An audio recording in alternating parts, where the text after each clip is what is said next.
So I think that you cannot restrict the society based off what the people that don't want well from themselves choose to do. Even though the people who don't want well for themselves could affect people who do. Drugs and drug usage have both been highly debated topics forever, and especially so due to the recent legalization of marijuana in a lot of localities and the recent string of celebrity deaths due to overdose. On this week's episode of the Infusion Breakdown Show, the Breakdown crew sat down among ourselves to discuss whether or not the government should regulate all drug use, and if so, in what capacity. Let's see what we come up with. Before we get started on today's episode, I'd like to introduce to you our Black-owned business of the week, where we showcase quality Black-owned businesses for you to support every week. This week's business is Romaniatic by Anthony Rome. Rome is a talented graphic designer that's collaborated with Tuesday, as well as Norfolk's very own Green 321, owned by Pusha T. In addition to these projects, Anthony Rome is also a gifted logo designer. A logo can either make or break a brand, so with that in mind, be sure to reach out to Rome if you need to take your brand to the next level. So the question we have for today, should all drug use be regulated by the government? Comment below, let us know your opinion. We also have timestamps in the description below as always. Be sure to check them out. But this question was focused more on legal drugs such as heroin, cocaine, LSD, aside from the actual prescription drugs, like over-the-counter prescription drugs. And I came up with this because of the recent passing of DMX. But just to the question, I just say no, because laws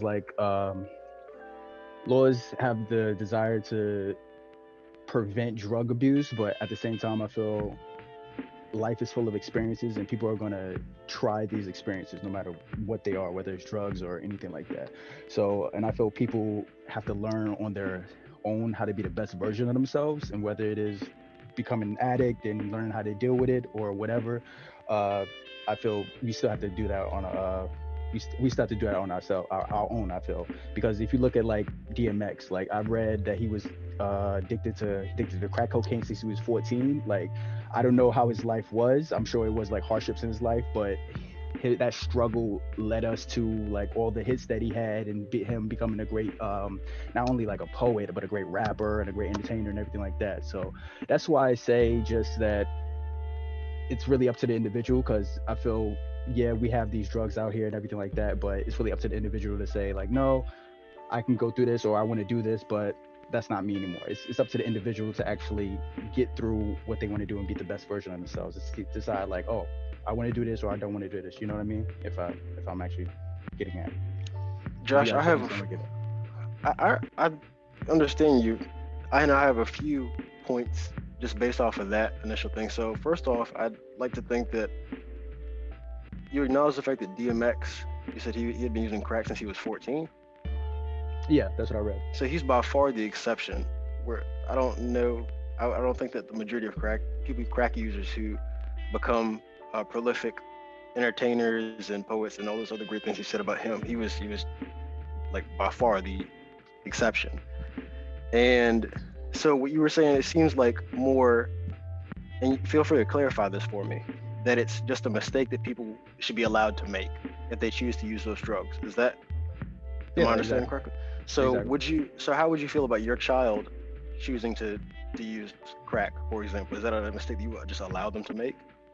That I would just allow them to make? Well, I can't never control what my child will actually do, but I can definitely put him onto the best path, to the point that he doesn't need crack or crack cocaine or anything like that. If you look at, just we were talking about DMX's childhood, like his childhood wasn't the best childhood, you know what I mean?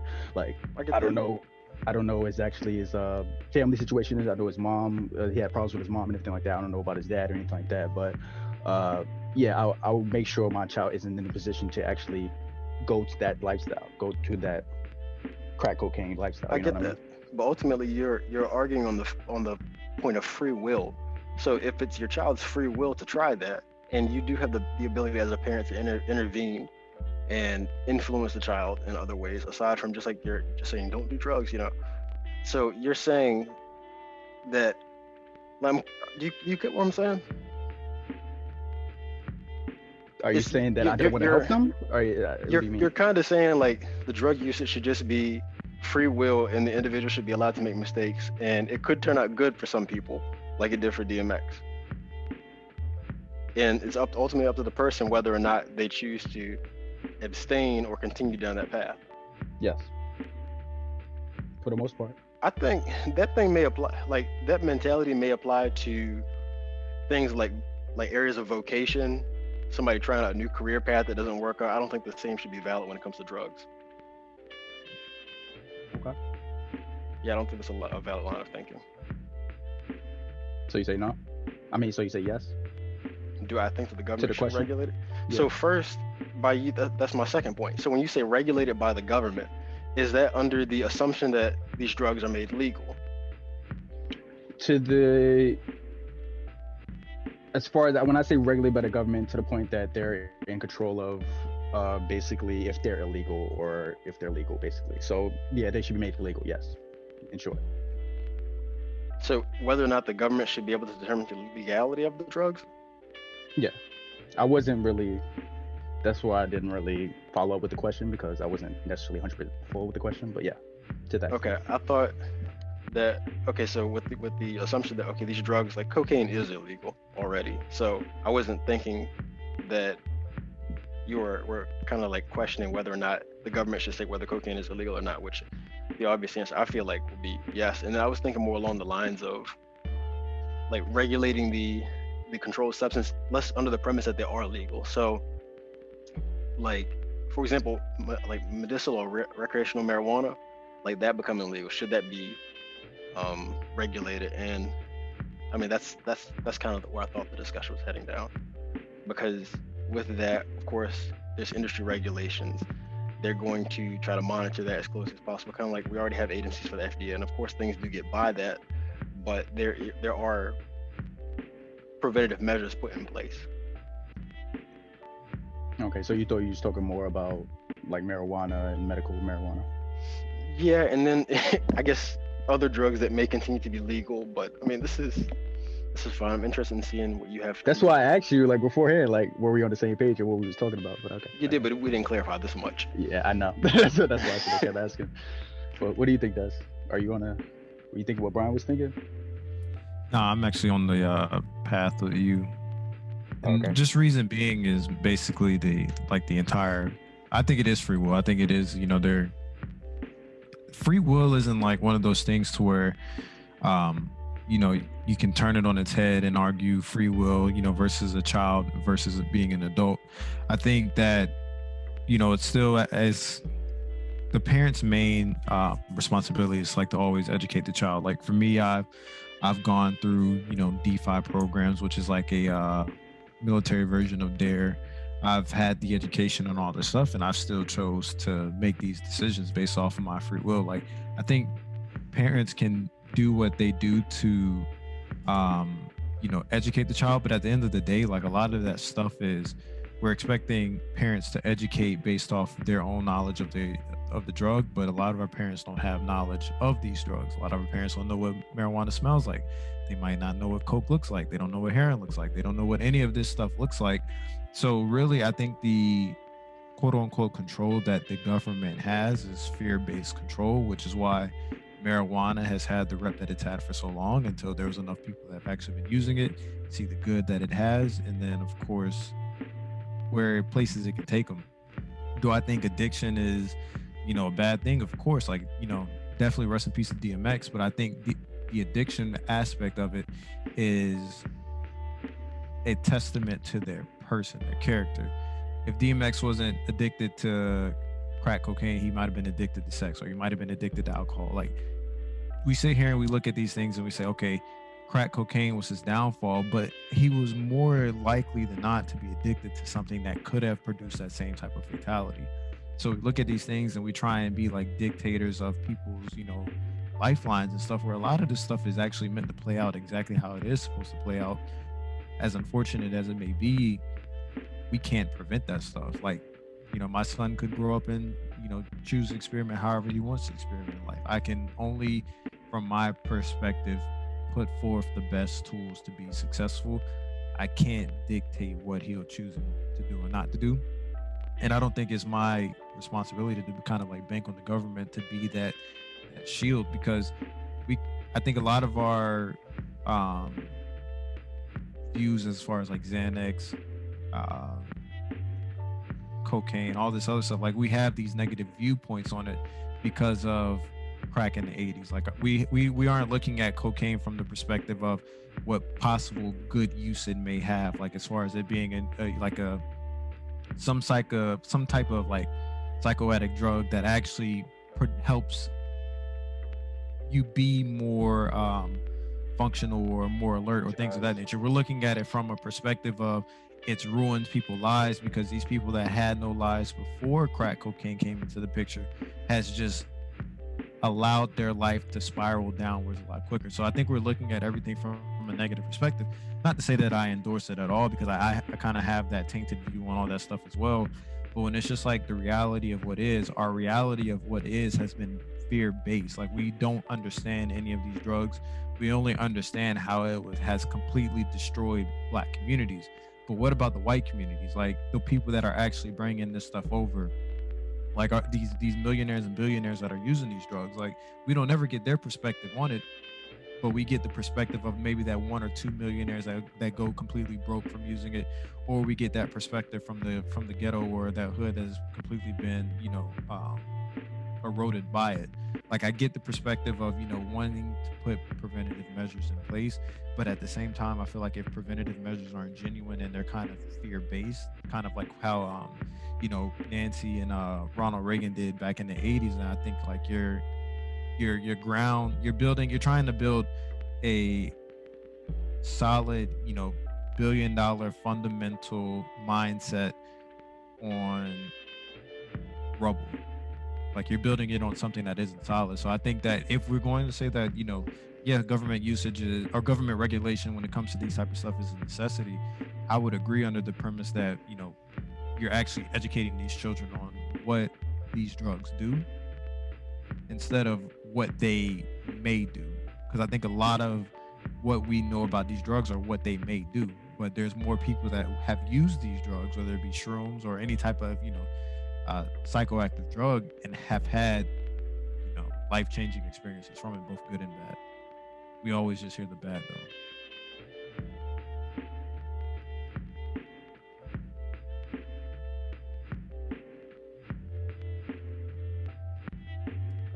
I think it always boils down to discipline. Like, for me, I remember I smoked a lot of weed my post high school, and then maybe 2 or 3 years, we'll say about 4 years into college.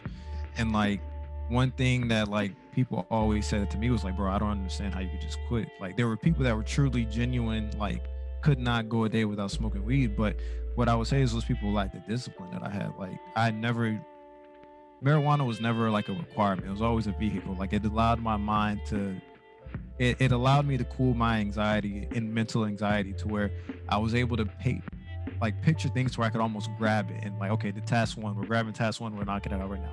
Task 2, we're knocking that out right now. Task 3, we're knocking that out right now. And then it would also break it down as far as reason. Like if there was something that I couldn't understand, as whether it be, a chick I was dealing with at the time, or, maybe my parents' perspective on something, it allowed me to break that thought down from multiple perspectives so I could learn to respect everybody's perspective.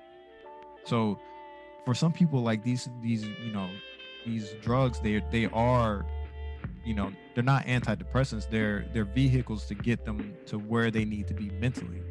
And as crazy as that sounds, that's a reality for a lot more people that just don't speak on it, because it sounds crazy, but everything in life isn't meant to be like cut and paste, sound perfect for everybody to understand. Like a lot of stuff in this life that we don't understand, it may be truly more beneficial than it does harm. Not to say that I'll wake up and ever, do lines of cocaine or, whatever it may be. But it's like, I'm not ignorant to the fact that there are very successful people that are disciplined, that use this stuff as a beneficiary than a detractor. I think one part of this discussion is important to at least differentiate. There's varying degrees of these drugs. Like something what you said, marijuana. I think I really don't like. Marijuana is definitely different than crack, for example, in terms of like the pros and cons and the psychoactive effects that people actually experience. For example, with like weed and its ability to work with anxiety, as you just denoted earlier. I mean, even though you could say that, okay, they're smoking, and smoke inhalation at any capacity that isn't the best for your lungs. So you could say that's a possible downside, but it's like that could be negligible when you look at like the frequency of the usage and then the benefits as for certain people. Like some people use it to curb seizures. I can't remember the exact condition, but there's a number of benefits. And then other drugs, like you said, psychoactive drugs. I was thinking about DMT. Joe Rogan, he's a big proponent of this, and he talks a lot about it. Yes, he has on his podcast, and it was, I guess that would fall into that category. And a lot of what we do experience is, I will agree with you that it's fear-based in the fact that we don't have a full understanding of what exactly these substances do. And I think that that's not any knock on the scientific world. I feel like the science is there. The scientists know. There's tons of research, but the policy is a little bit behind. And that's shaped due to biases and personal or corporate agendas and things of that nature. But I would say that when it comes to things like coke, heroin, harder drugs like that, I feel like those should definitely be illegal, just for the fact of like the negative consequence. And I think the difference is between like a marijuana user and then also somebody on coke. I feel like they're less of a detriment to other people. And when you start to have the possible effect to affect other people, that's when it's a real problem. You can't just say be negligent and just say, okay, well, it's somebody else's responsibility. It's their individual choice. And when I was thinking about this earlier, I was thinking about alcohol. Alcohol is far worse than I guess it's right up there in terms of like substances that are responsible or play a part in violent crimes or crime in general. And alcohol is available wholesale. You can get it at the grocery store, you can get it at the gas station. It's readily available. So why is that made legal and so prominent when we do this, when we are criminalizing these substances that are, I guess, equal or lesser in terms of their preponderance in certain incidents like this? Are you saying that like the harder drugs like heroin, cocaine and everything, are you saying that they should be illegal because they negatively affect not only the person but other people around them, or they can possibly do that? Is that what you're saying?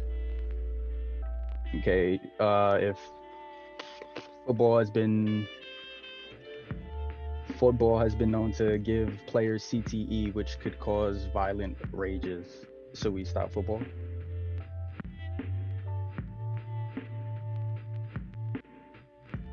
You could take that logic and apply it and say that football should, but I'm not going to say that. Why not? Why would I differentiate a person's drug usage to being different to football when both have effects that could negatively affect the individual as well as people in the immediate vicinity and larger scale to them?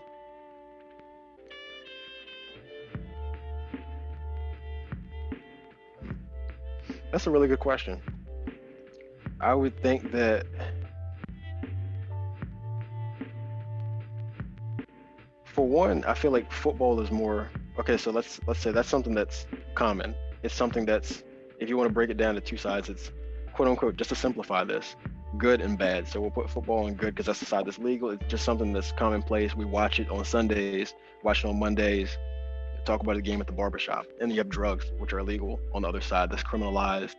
And I feel like the difference is in part regulation and prevention. I feel like there's a lot of research and it's pretty common knowledge about, they're starting to be more aware of CTA and things like that. They do have, and those people who indulge in that lifestyle at the higher level, they do have the resources to seek proper help and get research done. Like they have access to these doctors, whether or not they choose to go there or whether or not they appear symptomatic prior to that. They have the resources or they have the possibility to get treated for that. Whereas when it comes to like drug usage, and that comes with in its current state, it's illegal. So it's not regulated. You can get, like I remember during when they first coined the term the opioid crisis, for example, it was because some of the drugs are being laced with fentanyl to stretch them. And I mean, that's completely unregulated. So you run into issues like that. So it all comes down to, I think, of what is more structured and what is less structured. And I feel like there's more room. But isn't the drug thing more or less structured because it's illegal? If it was more legal like football, wouldn't they have those plans in place? Do you think so? do I think that they would have those plans in place Hmm. if drugs were Not just to prevent addiction, but to help addicts and stuff like that. I think that's a slippery slope when it comes to providing, uh, like when it comes to like with the legality and then having the subsequent help that comes along with drug usage and addiction. Like, not saying that we should not have programs for those who are willing to help, but it's just like, at to what extent do you do so? And then not everybody wants help. So if through your own actions you So do maybe you something, should. So maybe you should help the people that only want help. and We do it. I don't think I'm arguing against that. I don't Okay. think I'm against that at all. But I mean, so what's I'm just trying to see the difference between football and the legal drug use. and as is, I see basically just the structure and the immediate health consequence, and then also, um, Football makes money. well, drugs make money too. Oh, okay. All right. Someone's winning. I mean, but I mean, I've seen plenty of broke drug dealers, so They doing the drugs. That's why. I can't say it. It's just like they're getting high off their own supply, or Yeah, that's why. You broke been drugs. driving in that same '85 Cadillac for the past. So come on, man.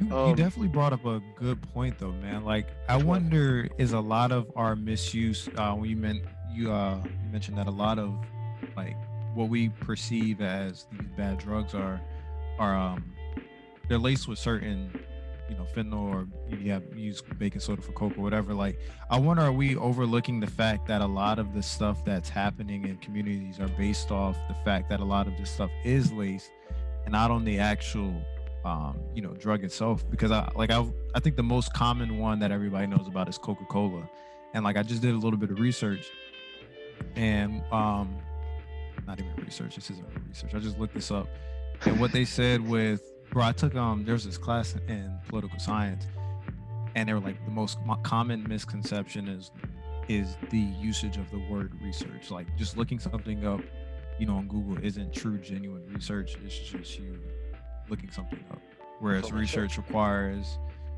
like true breakdown of what it is you're studying, all the reasonings behind it, like deductive and it's essentially you dedicating yourself to learning this stuff inside and out so you can teach it. Like searching is the first step.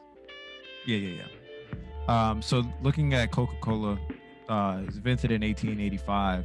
The coca part, obviously, as everybody knows, is comes from coca leaf, and then cola comes from cola nut, which contains caffeine, which is obviously a stimulant. But when Coca-Cola was, of course, invented, cocaine was legal, and a lot of people thought it was safe for use in small amounts. And that when Coca-Cola was first created, it was actually advertised as a brain tonic and intellectual beverage. And it was advertised as medicine, like patent medicine, claiming that it cured headaches, upset stomach, and fatigue. So like, it makes me wonder, like, are we seeing, these overdoses and all this stuff based off of people using products, like even with Mac Miller? Because I think when Mac Miller died a few years ago, his coke was laced with fentanyl, and he OD'd on that. And so, like, what if a lot of what we're seeing, these ODs and all these overdoses and all that, are because of what people are putting into these drugs, rather to make the product last and make the most money possible, rather than the actual drug itself. Like, we're not looking at the negative effects that baking soda might have on your neurological system. We're looking at, cocaine did this. Like, cocaine's the reason why their central nervous system is breaking down to the point to where they're a non-functional human being, and all this other stuff, like they're schizophrenic and this, that, and third. Like, cocaine is doing this. I wonder, does anybody actually ever take a look and say, okay, what does fentanyl do to your central nervous system when you consume too much of it? What does baking soda do to your central nervous system when you do too much of it? Like, I would like to see people actually do more research into that. People in the proper places do the research, rather than kind of just pushing this agenda, which is the easiest agenda to push, is that cocaine is bad. Because I mean, cocaine really wasn't outlawed until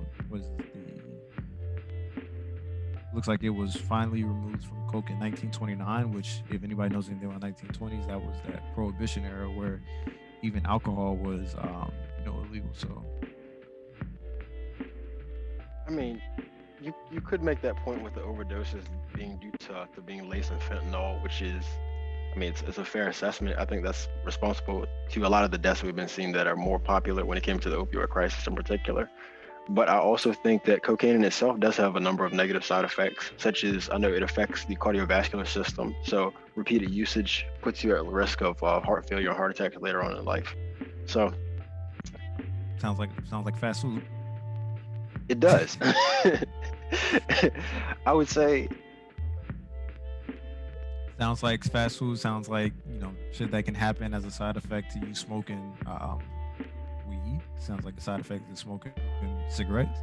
Sounds like a side effect of a lot of things that are currently legal because they're considered sustenance, like your food, your fast foods. Like gotta have your McDonald's, gotta have your Hardee's, gotta have your fried chicken, gotta have your fried flounder, all that stuff. And if it shortens your life, like who cares? Like, I'm not speaking for them because I do want a long, healthy life, but maybe they don't care. Maybe they want to live their fullest doing this cocaine and then maybe die at 45 or something like that from a heart attack. Be cool with it. Maybe they don't want to grow up and be old person getting their diapers changed by someone else. Maybe they don't want that. And so I feel that's why I say it's up to the individual too. Like, I don't think there are some Nostradamus shit, but I think that there's like this viewpoint maybe that this stuff allows you to live your life to the fullest. It allows you to live life absence of essentially what everybody wants. Like I know Kyrie Irving said it a few weeks ago, where we were like, one of the biggest human flaws is that we're constantly trying to change the way we look in other people's lives. Like a lot of that, I know when I would smoke, I felt invincible. I didn't give a fuck about what nobody said. These people that do cocaine or heroin or whatever, I'm pretty sure they feel like Superman. Like, I'm pretty sure they feel the way they would like to feel without being on this substance. And I can tell you firsthand, it is a harder battle to train your sober, or what you're gonna call this, your rational mind, to be that person, because you are constantly thinking about what somebody else is thinking. Like how is somebody perceiving you right now? Like it is a much harder battle for you to train your mind to be something you want it to be, rather than just doing the drug that allows you to instantly be who you want to be. It is, but I feel like it's more worth it. I think rationally thinking, it sounds more worth it. But when you think of the amount of, we're talking about years, it takes people years to train their mind. That's, to somebody who does these harder drugs, that's considered years lost.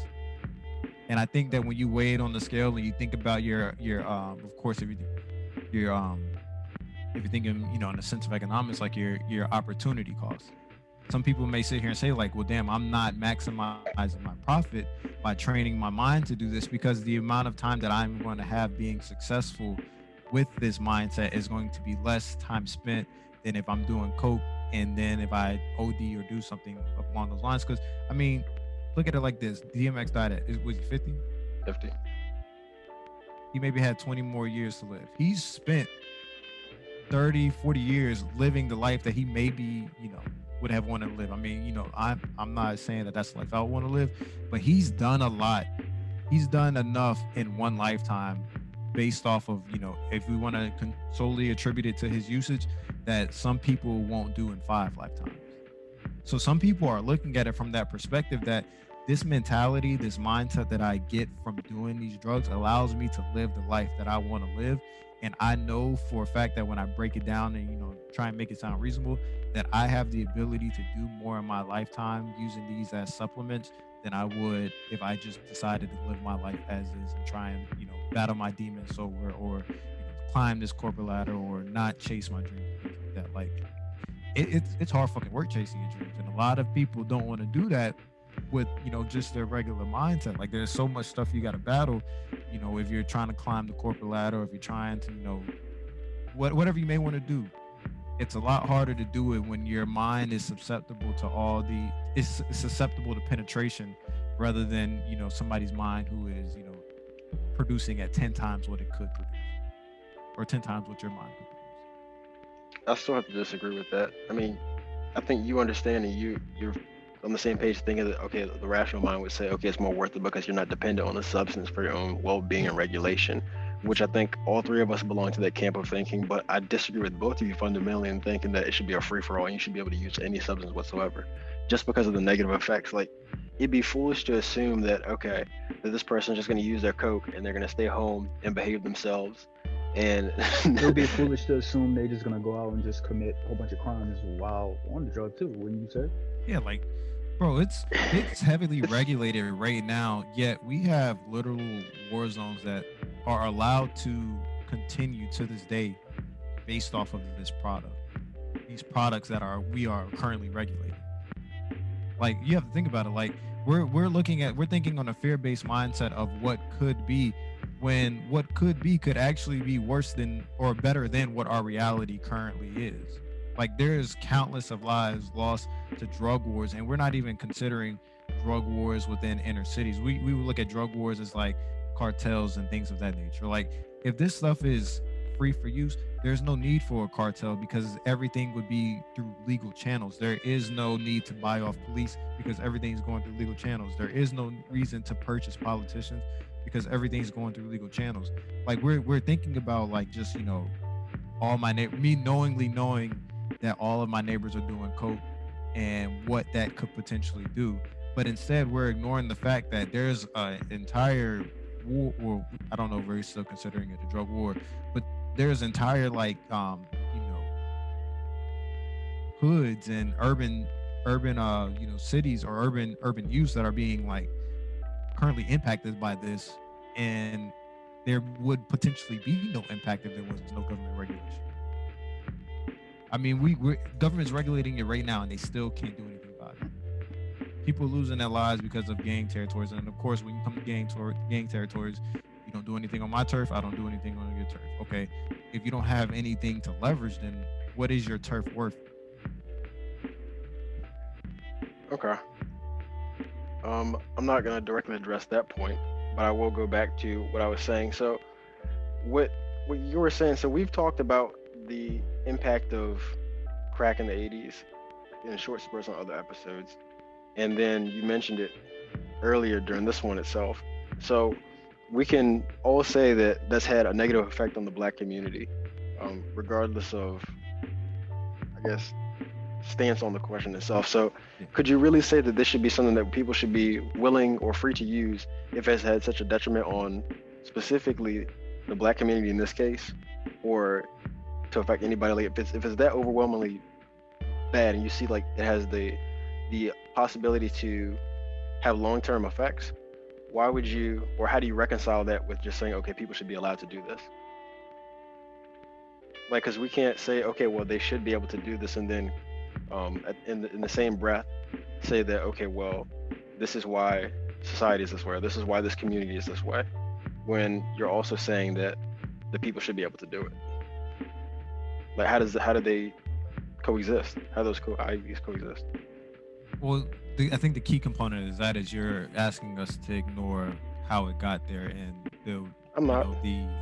Well, then if you want me to answer the question straight up, I think that it's if you're using crack cocaine or however you want to say it as a weapon to destroy a community, then I can understand the fear and bias behind it. When it's being used as a weapon to literally destroy a community, I can understand that.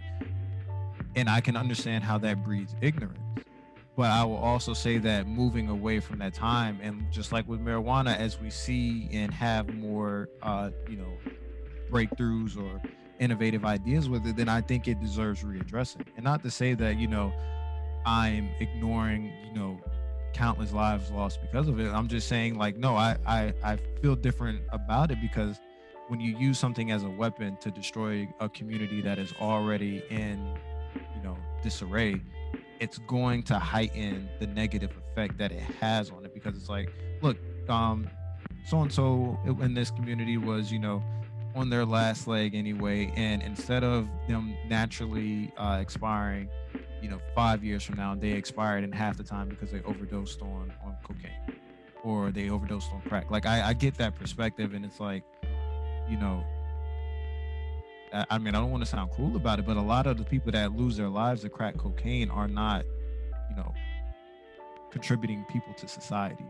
Like these people, like I said before, like these people aren't, you know, your model citizens. Like some people genuinely did end up in the wrong crowd. They go to college, you know, perfect A student, get in touch with people who are, you know, not necessarily having their best interests, and they, you know, cocaine ruins their lives. Like I get that they had discipline when it comes to book smarts, but they didn't have discipline when it comes to life itself.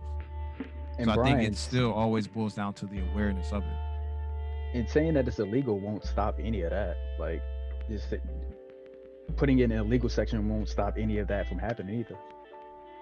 Well, saying that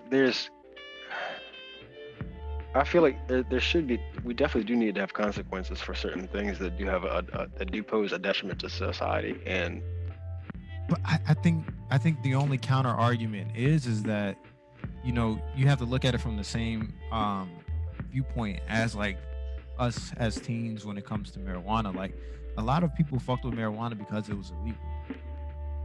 There is still that portion of American society that does stuff because it's illegal. There's people who drink as teens because you can't do it until 21. And then when they get to 21, they don't do it anymore. I was one of those people. Like I did a whole bunch of drinking before I turned 21, and after I turned 21, I just didn't enjoy drinking anymore. I did a bunch of smoking before marijuana was legal, even in California. I don't even smoke anymore. So there is a portion of the society that is truly just doing this stuff. And I'm not saying that I was doing it because it was illegal. I had access to do it. So, and of course, interest to do it as well. I'm not saying that there's a portion, or what I'm saying is like there's still a portion of society that is doing this stuff because it's illegal. There's a lot of people that have that fear-based mentality because it's illegal. And so when they finally get in contact with it, it's like, you know, you have increased anxiety because you're doing some shit that's illegal. And, you know, should you choose to get over that, then you actually get to see the benefits of it. And then you also have, you know, a portion of society that is doing the stuff that would be doing it regardless if it was legal or not. So I think if you do legalize it, you cut out a chunk of society that's doing it just to say that they're cool and things of that nature. Like, let's not forget that part of society does exist when there's people that are truly doing this stuff and be able to brag to their friends that they're doing it. But at the same time, it cuts out the ambiguity behind it as well, because of course when you make something illegal, education has to follow it. Like there has to be some form of education. There's really no education when it comes to, you know, crack or cocaine or any type of opioid, because we get our information from watching American Gangster. We get our education from watching, you know, all these documentaries or what may be about how it destroyed a community, rather than actually just truly understanding how it can affect you personally. Like we're thinking of community over the individual, but there's individuals that have to make up that community, and these individuals have to be in a consensus of what this stuff can do.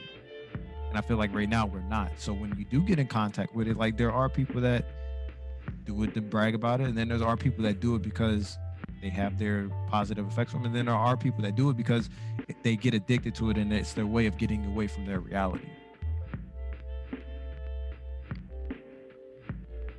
But I do think, and not to say that like if it is something that, you know, does get legal, I would have interest in doing it. But I think when you do legalize stuff, it provides a kind of education on, because I mean, people would be scared shitless. Like, what the fuck? They're legalizing crack cocaine? Like, can't be. But over time, people are going to be educated on it, and they're going to say, okay, this is something that I would do. Okay, this is something that I can't do. I have the means to try it. If I don't like it, oh well. If I do like it, oh, more power to you. I'm not a big fan of like government overstepping boundaries, and I do like I said, I do want to see everybody in life do well, but you can't want well for people that don't want well for themselves. So I think that you cannot restrict the society based off what the people that don't want well from themselves choose to do.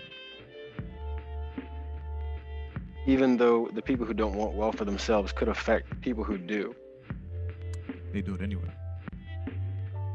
Yeah, like I get your argument. prominent- Like, the prominent. You're bringing up scenarios. I though. get your No.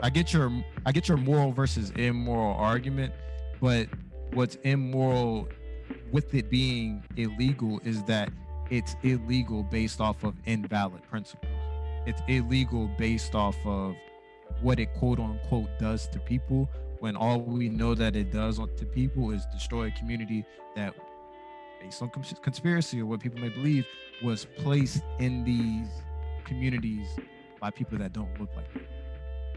Like, I mean, if you think about it to this day, like a lot of people have very strong arguments about how crack got into black neighborhoods. Like they're saying black people don't have access to jets, black people don't have access to all these cartels, black people get access to these people that have this stuff and they're bringing it, or things of that nature. Like I get what you're saying. I get the moral dilemma that it brings, but you have my only premise on it is the validity of that moral dilemma. Like if we sit here and say like, okay, if we knew what the amount of how much cocaine you had to snort to OD, then I think we'd have this valid moral dilemma behind doing the stuff, because we know that it can and will ultimately lead to death. But if we're just saying like, oh yeah, people who do crack cocaine, they have no family that loves them, they have no stable job, they don't have this or that because they're spending all their money on it, I think it's invalid because it's based off of fiction. Like, don't get me wrong, there are people that fit this bill, but they're using that fiction, these documentaries, all this stuff that was fabricated and or pushed on with intent to do harm to people, to control the masses and to formulate this kind of fear-based decision making on something like this. Like, I still don't do it. Like, don't get me wrong, like I support your viewpoint on it because I have the same concerns.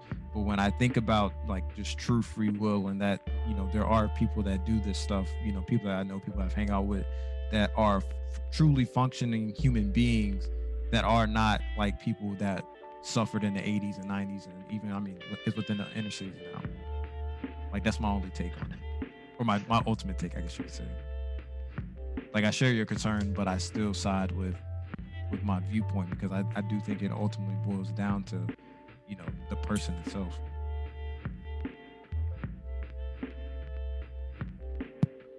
Okay. I guess we're just gonna have to agree to disagree. You look stressed, Brian.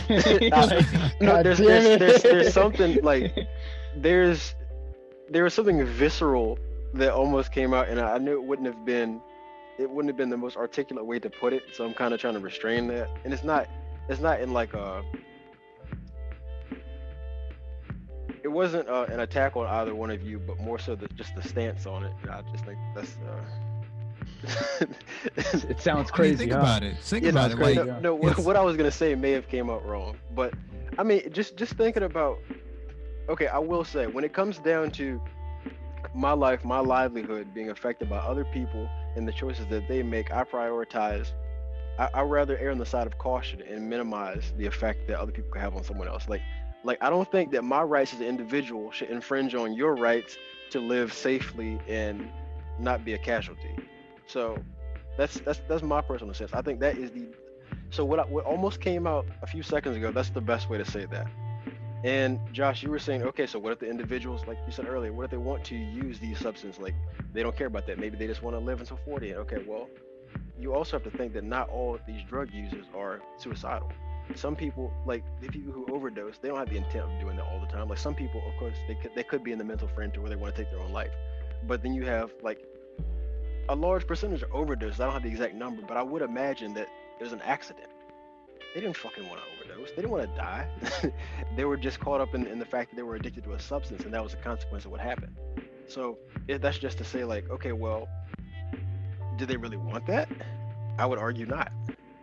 So if it's that much of a detriment to not only the person, but people around them in various facets, okay, you can say family because they don't have them, and that can be kind of selfish, but then also you can say, okay, well, to support their habits, they're stealing and doing things like that, or just like things that accompanies the lifestyle and the psychiatric effects that these people may have when they go out in the communities. I don't really see the benefit in saying that these substances like cocaine, for example, or heroin, or like these hard drugs, and I say hard drugs, I think we all know what drugs I'm talking about. I don't think that they should be fall in the category of free for all, and they should just be okay. If you want to do it, that's just not my take on it, and I'm not convinced otherwise. We agree, but what we are saying, what our ultimate argument is not against your argument, but our argument is that what you are trying to prevent already exists. And it exists. That can happen to you right now. That can happen to you right now from a football player who has CTE. You know, it can happen tomorrow. Like, I don't know how much you like follow prices of marijuana, but since its legalization, prices decrease. So there is no need to steal because, it's fucked up as it sounds, as the quantity increases as far as people that it can reach, the price is going to come down. Crack cocaine, all this stuff is expensive because it's hard to get, because there's only a small percentage of the population that sell it. But that's under the implication that people only steal when they can't afford things. Some people steal so they don't have to, so they're not the ones financing it. Like, you have rich people who steal. What's LeVar Ball said, he went and stole them some damn sunglasses. He could afford them things. He still stole them. So I mean, that isn't the argument. First, I think it was a Louis Vuitton bag in response. No, it was sunglasses. He stole sunglasses. Yeah. Oh, damn, that was stupid. Never mind. I thought it was a Louis Vuitton bag for some reason. No. So I mean, people. I think somebody might have been stealing. It was him and like other teams. Some of his teammates. As well, so somebody might have been trying to snatch a Vuitton bag. But I get your argument, but it already exists. That's the thing. Like, a lot of this stuff exists because of its illegal nature. Like, I am of the thinking that people do stuff because they know there's a consequence with it. Like, people, there's literal hitmen. There's people that whack people for a living. Don't grow to be millionaires. There's people that literally have 20, 30 bodies on their name, and they knew the consequence the entire time. They still chose to do it. Mm-hmm. That's not to say that if you outlaw murder or whatever, that it's going to decrease. But at the same time, it's like, people have the ability to do all of this stuff that you're saying right now. So the fears that you're presenting, or not the fears, the arguments that you're providing behind them are like, yeah, we get it, but that happens right now. And yeah, we get what you're saying, but that's not the full picture itself. There is no other picture behind murder. Murder is murder. Whether it's some people might want to do. Some people might want to do that. Yeah, yeah, but it comes behind it. Murder is murder. I mean, why not make that legal too? We're not savages, Brian. God. I mean, this is my free will. Oh God. Josh, I know where you live. This isn't the purge. We can't just go around. That's not how that works. But yeah, all what you're saying is definitely visible now. Like, it happens already. So I mean, you saying that, this could happen, but no, I get that. I get that. It does happen, but my concern with even that point you just made is the prominence. Like, with things being accessible, like, you think why, for example, kids might smoke cigarettes before they're 18 because, okay, they can get somebody to go in the store and buy cigarettes for them. And I mean, I could have done that as a child. I've never smoked, and I was always repulsed by cigarettes. I just hated the smell. My granddad smoked, and that is never something that interested me. But it was accessible. So if I really wanted to, I could have gotten cigarettes, but it would have been harder as a child for me because there wasn't cocaine and things like that. But if you would have got those cigarettes and you would have smoked, then you'd be like, oh wait, that's stupid. I don't want to do that. And then you would have been done with it more than likely, it's right? It's a possibility. I don't know. Okay. I mean, I would like to think so, but this is it. Like, you're gonna be addicted forever. Behind the ear, like the LeBron James meme. I don't know, but it's just saying, like, I feel like it's more accessible, and so, like, you could have people who try and they could just say, okay, well, this isn't for me, but then you could have other ones who, like, depending on your mental state too, because you could be in a place to where you used to talk about people with, like, the addictive personalities, but when you're going through stuff, let's say people are predisposed, or they're going through things with, like, depression or anxiety, and they could link that with a coping mechanism, and then that increases their codependency on that substance. And so I feel like it creates more problems than it solves. And maybe that could just be me being naive. And in fact, okay, the ones that we are facing are worse than the ones that we hypothetically would be facing. But we really don't have a a simulation to run. We don't know. And so it's like we can either keep things bad or we can make them worse or improve them. And I think when the situation has that much gravity, it's something that's very gradual. And I'd like to have a little bit more certainty when it comes to something like that. A lot more certainty, actually. Well, did you know that Oregon legalized all drugs? I think now that you say something, like what do you mean by that? They did because They legalized heroin, like LSD. we set it up everything. when it happened. Do you remember that? How long ago was this? I don't remember you saying This it. had to be what, beginning of the We year? talked about it. We didn't like have a discussion about it, but it was. Yeah, we didn't. Yeah, I just Was it mentioned off recording? Might have been. I don't know. Yeah. Yeah, it might have been. I think it was like, how we just talk about stuff after we are done recording. I think it was one of those conversations. But yeah, I haven't looked up the numbers for them, but you could probably look up the numbers for them and see how that goes, and that can actually be your Achilles heel as far as the example of, Well- if the war starts breaking out in Oregon. Well, then- you could go there, but that would be to say like what you're talking about is like what things being more readily accessible. Like, can people go to CVS and buy cocaine, just get a small bag of it? Like I don't think it's that. Yeah, exactly. I don't think it's that widespread. I don't think it's that. Well, probably not now. Well, it's the yeah, same but- thing like with marijuana. You can't go to CVS and buy goddamn marijuana. You gotta can, go but to you're your using dispensaries. Oregon. Yeah. But you're using Oregon as the exemplar and saying that everything's legal there, which It by your might become like that though, because it takes time. Like I think marijuana is supposed to be legal in July, right, or this year, Yeah, right? So July there might 1st. be stores I think that they are coming actually around by the fast-tracked that one. yeah, they fast tracked it. So it might be stores that's coming around like at the earliest 2022. Like so, it could happen. Like they might start bringing up stores like heroin plus or some shit like that. Get your heroin here, or some, it happens. I'm not gonna lie. My biggest concern and why I'm partial on it with Ryan is like you also have to think of the effect on kids. And I think if you have this stuff legal, quote unquote legal, then it definitely increases the probability of it landing in. I would say yes. That is And- one of the things as far as it will probably increase. I know addiction, damn well because you said medical addiction. what's your thing, Josh? You got two things, Josh. I hate to cut you off, Desmond. I really apologize. Are you good? But this is really important. Josh, you have two mantras that you live by: protect black women, and even before then, there was another one for the kids. And what you're saying right now with these drugs, it does not sound like you're for the kids, Josh, at all.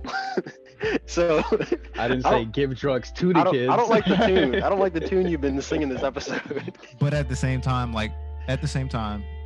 everything that is legal now can fall in children's hands. But I just say those, or I just say that because we do know that those have the most psychoactive effect on the body itself and the mind itself. And to put that in the hands of a child really early, which is like essentially the DMX situation, is like the biggest the biggest concern. But as far as like adult usage of it, I don't have any true concern other than it landing in the kids' hands. Exactly. That's where a lot of my concern comes from, is like the accessibility and the negative downside of the negative downside of that. Like the parent could be quote unquote responsible crack user, as if there ever is such thing. And for example, with that being more acceptable or more accessible, the child has access to it. They see the parent doing that, and then they're impressionable. They're not making fully cogent decisions for themselves, and they happen to start using from an early age, and then it affects them. And you look at like birth effects and stuff like that, like with stuff that has those kinds of effects on the human body. I have difficulty with. I've made my case. No, we understand. Like So I the- said, we So understand. the cigarettes, but a though, lot right? of like Cigarettes have birth defects too, right? Yeah, I'm against cigarettes too. Okay, but I'm that's not here legal. with a fucking pack of Marlboros or a pack of Newports tapping them. It's happening. Have you ever seen me smoke before, Josh? Nah, I never seen smoke. Hell, I don't even drink. model citizen, ladies and I'm not gonna say that. I'm not gonna pretend like I'm a role model citizen, but it's just like if you wanted to say, okay, well, what about the legality of alcohol? It's like, well, I mean, I understand. Like, I'm not against alcohol, and if you're using it responsibly, like that's perfectly fine. But I think what I was saying about how prevalent alcohol is, particularly when it's overindulged in violent crimes, like people who have drunk driving accidents, like innocent people. I know somebody person who, well, I know a few people who are killed by drunk drivers. This What are is you just laughing really at? funny because you just confirmed, like, well, you already said as well. We've confirmed the fear base because if you actually take everything you just said, you get the same response. Like you have your responsible coke user, but if they take too much of it, then the negative outcome that it can have on society. It's no different than alcohol. Like, I'm sorry, there's a big difference, but like as far as like how you're breaking it down, like you can replace alcohol with a lot of the stuff that With one of we've those been other talking about substances, today, yeah. and then you get to, it sounds like you're just repeating yourself almost. Not necessarily saying you're repeating yourself, but it sounds like you're just repeating yourself when you yeah, there's responsible, coke users, but when they use too much coke and the negative effects that it has on women, if it's the male using it or if the violence that ensues with, like, we get to the same conclusions as well. So like, we just say that, well, I think Josh and I are, kind of synonymous with it. Like, we just say that to say everything that we kind of fear is already present, and I think that we have this fear that with more accessibility that we'll see increases, but I don't know if there's the facts to prove that. Like, I don't see like accessibility to you know I mean, Would you guys I agree? Would it be kind of similar to the gun situation in today's society if drugs were made legal? Like how people will react to it? Similar, because you said the kids, right? It's like No, it you may said for the be. kids. No, I'm saying because you mentioned like the kids in the situation of if yeah, drugs are legal, then Hmm. like accessibility will yeah, the argument accessibility. that accessibility increases the likelihood that they can land in a child's hands. Gotcha. When you would you say that you would you guys say that it would kind of be similar to how the gun situation is in today's society as far as because if you bring kids into that situation, not just adults. Okay, I, I I'll attempt to address that. Because I if you're a gun owner as a parent, I'm sure you either some parents have like guns locked up or some shit like that, and yeah, the kid can probably get into it and like do something harmful. So I understand that point, but a lot of people like you should be informing your child on like the do's and don'ts of like the drugs and everything like that. So I'm just trying to pin it similar to the actual gun situation and how you raise a kid with a gun or a society that has guns prevalent everywhere and everything like that. That's really where I'm trying to go with it. Yeah. Okay, I can see that, and I can, like I said, I'll attempt to address that. I feel like the main difference is the role in which they play. For example, firearms and private ownership. I believe that they are a means to protect oneself, and okay, marksmanship to a lesser degree if you buy that. But I believe more people own them for their own personal protection than they do for going to the gun range and shooting clay targets and stuff like that. And when it comes to things like drugs, for example, I don't see that same degree of benefit. Like you could say, okay, well, it allows some people to cope with the daily stresses of life and live through certain conditions they have. But when it comes to like those harder drugs, like I'm saying, like I feel like they don't possess the same benefits. I would say overwhelmingly they're more negative than positive. And so with gun ownership, I would say that's the primary differentiator. Like, of course, you still have to. Ideally, if you have a gun in your home, you would teach the child about that, so it's not something they're completely ignorant of, and that they know that the difference between you having them and I'm thinking, are the dangers the same though? the dangers is the child could get access to it. Are the dangers of a gun the same as the dangers if drugs would be illegal?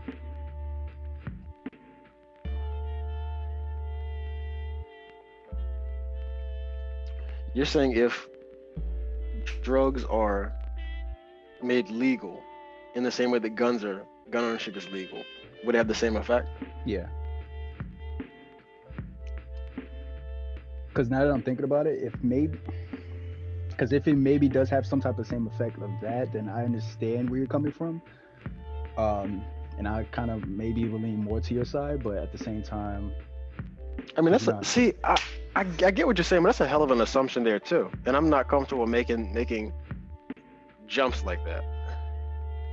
Like I guess. for the sake of winning an argument, I could easily say, "Oh yeah, that's exactly what happened, Josh. You don't like guns," but I'm not gonna do that.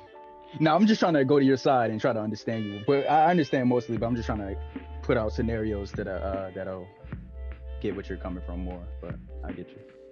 But A lot of it too, though, is that we are severely overpopulated as well. So, like, when we think of this stuff, we just think of the likelihood of it, or not the likelihood, but the now possibility of it being closer than what it was before. Because I mean, I'm pretty sure there was a period of time. I think my dad said he shot a gun really early on in his, adolescence. Like, shooting guns in like your early years, I think was kind of more of a known thing for people that grew up in rural areas or that had the accessibility to do it. But I think it still boils down to like, okay, if you were to increase the accessibility of guns, like you still don't have the wide range to shoot it, because areas that were once like just forest and things of that nature where you go out and just shoot freely are now suburban areas. So it's not like you can go out into the middle of your cul-de-sac and start shooting, shooting your 12 gauge on top of the sewer lid because of it's now legal.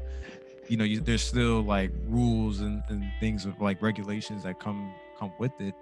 And I think the same thing would apply when it comes to like, recreational use of any drugs. Like, okay, government is stepping off and saying that this is no longer illegal, but there's still regulations involved.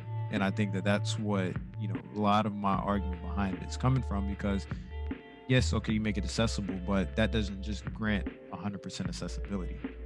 Like that people are going to do it. That accessibility has strings tied to it, just like accessibility to marijuana has strings tied to it. Like, okay, yeah, you can now purchase marijuana legally, but there's still a certain limit that you can have. Okay, yeah, you can have a little bit of crack, but okay, you can't have no more than a gram on your person at a time. Things of that nature. I think, it could be regulated indirectly. Because I mean, let's be honest. Like the accessibility argument, as pertinent as it is, it creates confusion between us and amongst, I'm pretty sure the common folk as well, because like it's just that big accessibility in the argument itself is just a big what if. We don't know. We can only formulate. You can't compare drugs to drugs to guns, because I mean guns cost a shit ton of money. And you have to think at the same time, like there's different you would essentially look at guns the same way you look at cars. There's manufacturers that treat guns like Rolls Royce, and then there's manufacturers that produce guns like Toyotas. So like not everybody is going to be able to afford, the nicest, Smith and Wesson or the nicest, Beretta or whatever. Like some people are that's wild purchasing the cheap. That's really wild to me. Like all the different types of guns. Like there's different everything, and like, but when it boils down to marijuana, like I mean, yes, you have your numerous strains, but marijuana is marijuana at the end of the day. Like, yes, you can get different effects, but it's still weed.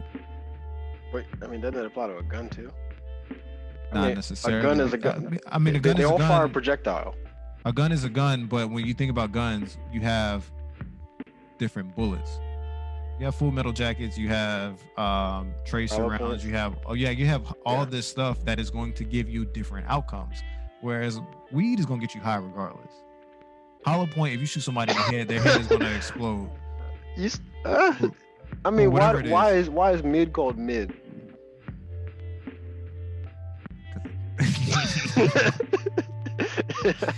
I'm just saying. I mean, I feel like with your comparison, guns and weed are the same, and they're completely not. But what you're just saying there. To an extent, I don't think it was really it wasn't formulated as well as it was articulated, or articulated as well as it was formulated.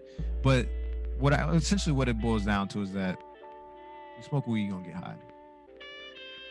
You buy a gun, that doesn't mean you are predetermined to kill somebody. No.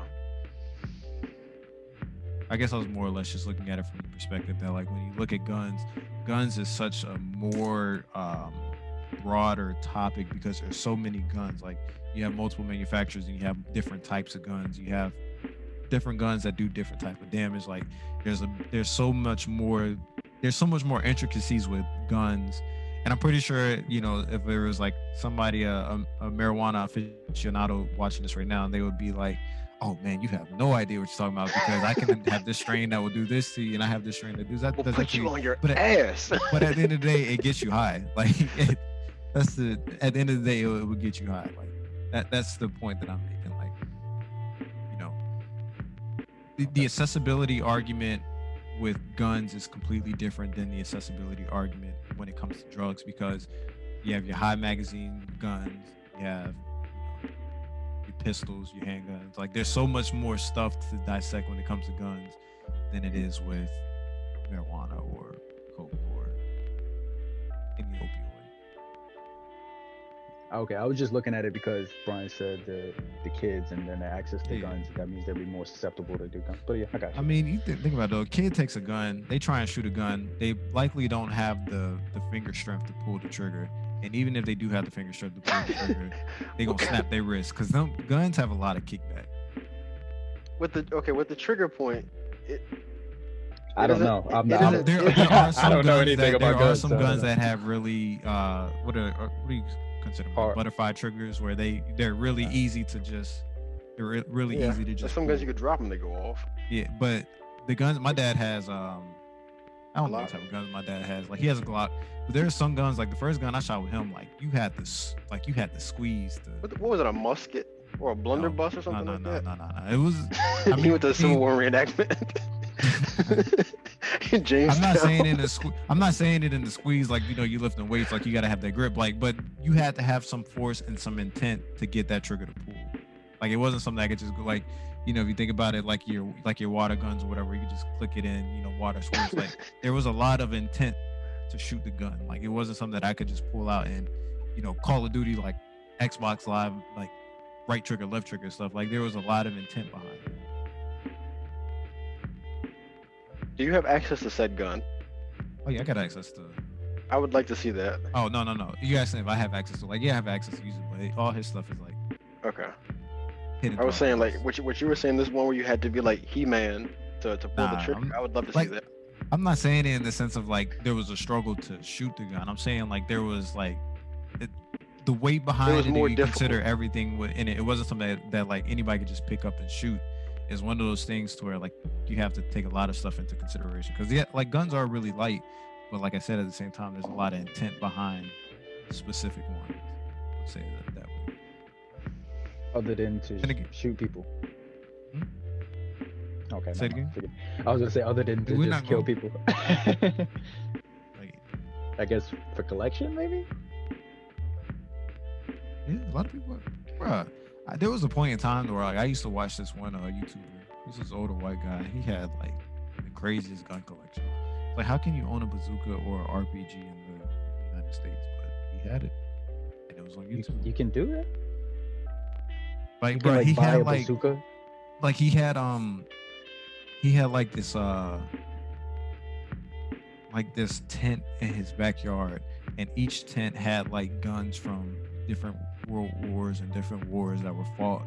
And it actually had like real uniforms for like in World War II, it had real German uniforms, or it had real Royal Navy uniforms, and it would have like a Tommy gun, or it would have like the MP40. Like he had all this stuff, and then he even had a real tank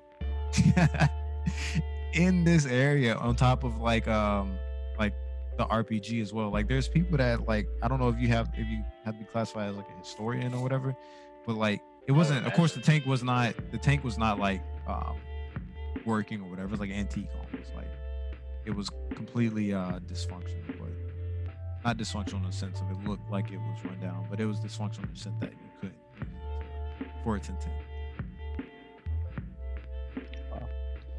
Yeah. Interesting. Yeah. So.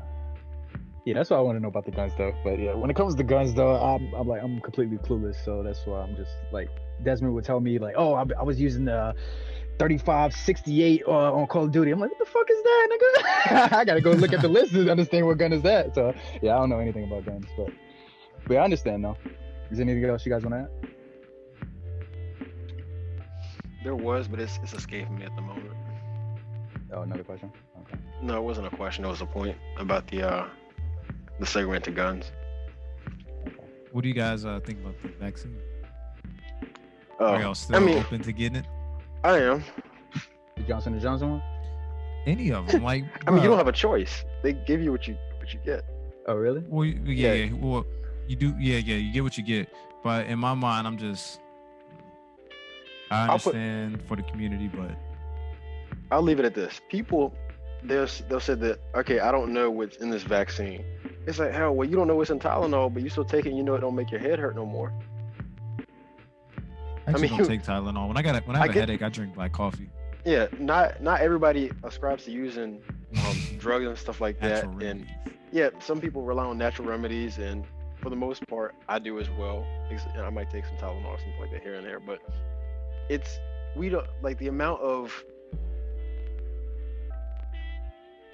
people who will make claims with the and try to use science as a source that don't have any scientific background, or they're saying things that are contradictory to the science. It just amazes me. So I mean, that's another thing. They just did their Googles, man. They didn't do the full-blown research. Yeah. That's exactly what it is. I mean, I wasn't fully prepared to come discuss the vaccine today, but I think that's we could do another discussion that I would love to after I had adequate prep time. My main problem with the vaccine was not necessarily how quick they did it, but the fact that they did it quickly for a risk that was really new, basically. So higher priority. Yes, but you gotta think COVID shut down the world. AIDS has been a high priority. Cancer has been a high priority. Everything like that. When has AIDS affected the economy? No, I'm not saying this to antagonize you at all. I know AIDS has never affected the economy. It hasn't. That's why it's not a priority. It's not a priority because. Okay. Like you think about COVID. My main problem is the just how, not necessarily how fast, but the fact that they came up with a vaccine for this and like was still not doing any vaccines for or any cures for anything like as far as like AIDS or anything like that, or how long they're taking. But they have like medicine that can lower, or not lower count, but that can not give people the chance to transmit disease or like make it appear like they don't have AIDS at all or HIV anymore at all. So I just felt that was really my main problem with that. The fact that they did that quickly. Not that I like think it doesn't work or anything. I just feel that if you can do this quickly, then why don't you're suspicious of the motivations behind doing so, and then also given with the timeline. I understand the motivation because it does affect the economy, because people are down, and I don't think they'll make a vaccine that'll kill most of the people that are taking it in the economy. That doesn't make any sense. So I just feel my main problem with the vaccine was just how, not necessarily how quickly, but the fact that they did it quickly, and then no other virus like AIDS or cancer has had any cure. That's what my main problem is.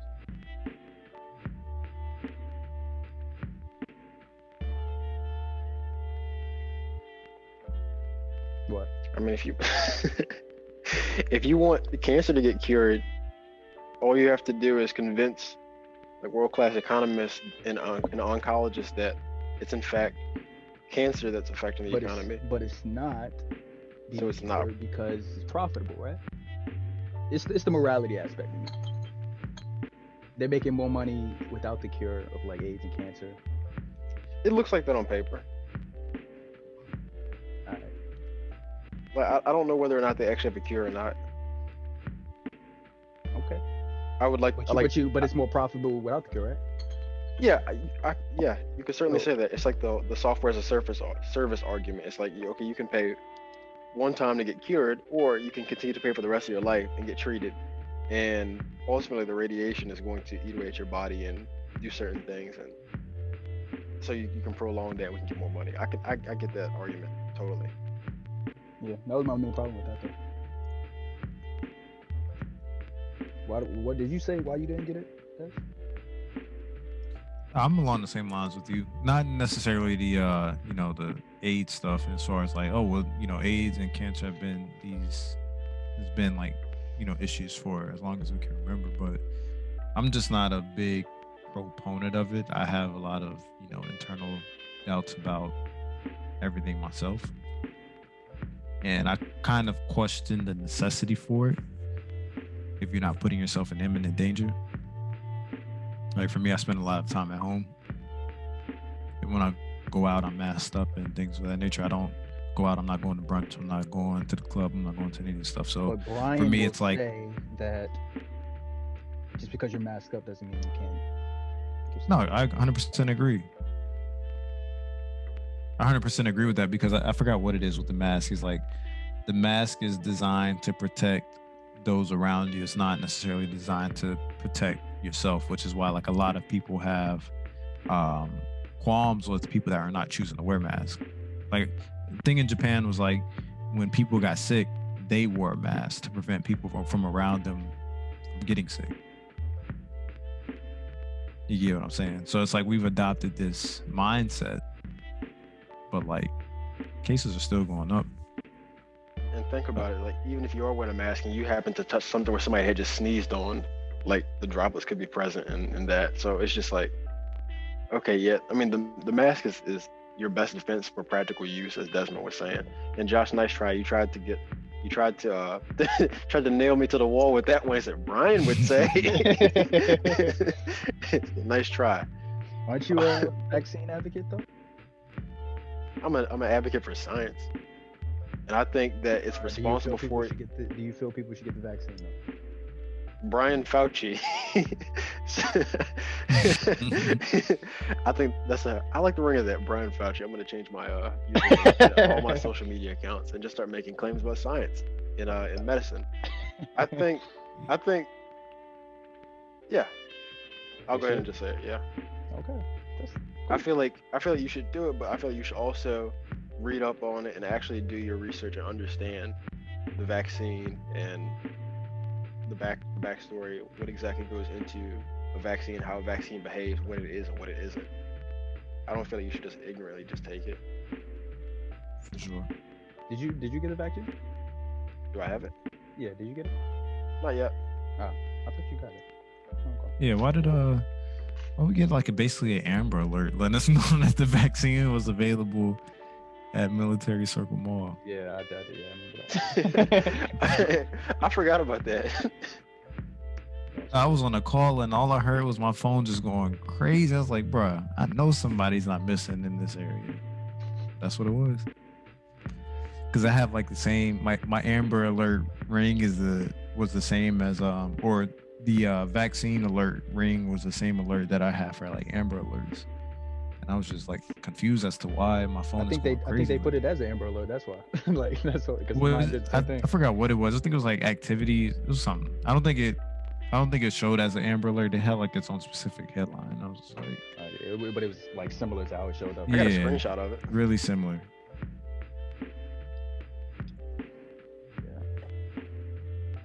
Yeah. Anything else you got,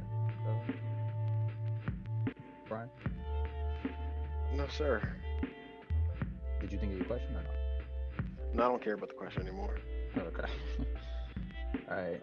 So I'm looking forward to that something of the week, but Desmond over here. Yeah, something of the week, bro. We'll have a song of the week, man. I really like that. It's a little older. I heard it a while ago, but it's Gravity by Brent Faiyaz or however you pronounce it. His last name. I don't think that's his last name, but Faiyaz?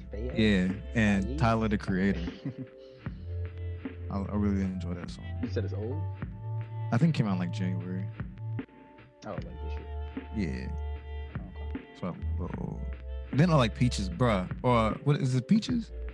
That Justin Bieber song? I ain't never enjoyed a Justin Bieber song, but I actually like that one. Like that. I heard somebody else say the same thing though. Like, man, I was like, hold up, this is actually pretty cool. But yeah, it has Daniel Caesar and it has Daniel Caesar and Jivion.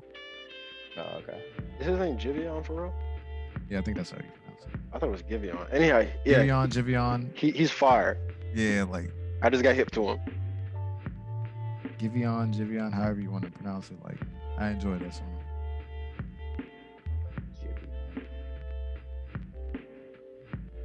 Okay. But yeah, be sure to check it out though. If you guys like the discussion, don't forget to hit the like button. We're gonna see you guys next week. Peace. But while you're here, be sure to check out other great content from the Breakdown crew, including previous episodes of the podcast, Joshua versus Movies, Joshua versus Music, and of course, haven't forgotten about my plant lovers, Feel the Love. Just check out this begonia.